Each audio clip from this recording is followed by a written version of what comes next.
3 tips on how to set up a friendly environment, where students do not get along with each other. Learning is a process that can take place even in non-friendly environments. Everything can be made out to be a competition between students, and mistakes can be the shame of the ones making them. Group work and pair work can be replaced by a teacher talking time and individual work. English language lessons though, as all language lessons are important for communication.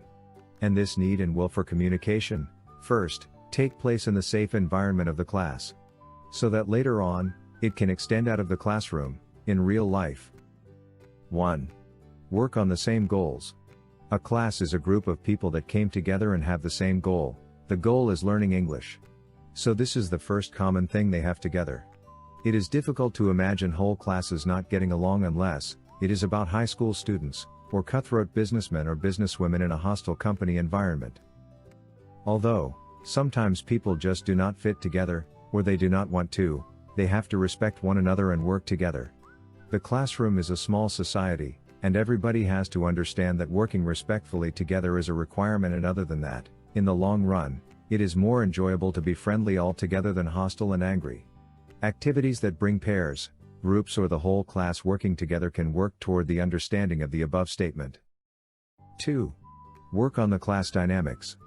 Building rapport between the students is a process that takes time and effort, but in the end, makes the time in class enjoyable and better facilitates the learning process. The teacher should definitely not force students to work together specifically, but rather work on the class dynamics. Starting small with some pair work, letting the students choose their partner, seems more gradual and has more chances of being accepted. Pair work is important, since it increases each student's individual speaking time, while giving them a chance to better know one another, and providing a safer environment for experimentation that one of the whole class.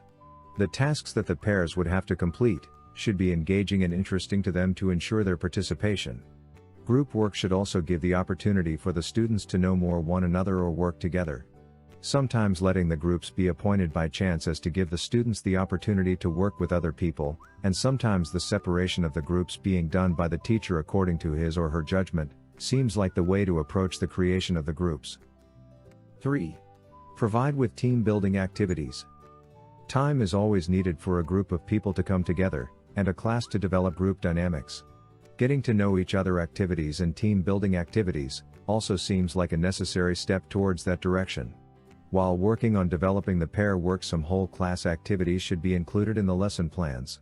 Games seem to be a good starter, followed by surveys and whole class debates. The trick would be for the teacher to create activities, and have people working together up to the point before they start feeling uncomfortable, and to choose topics at the beginning that do not require people to reveal so much.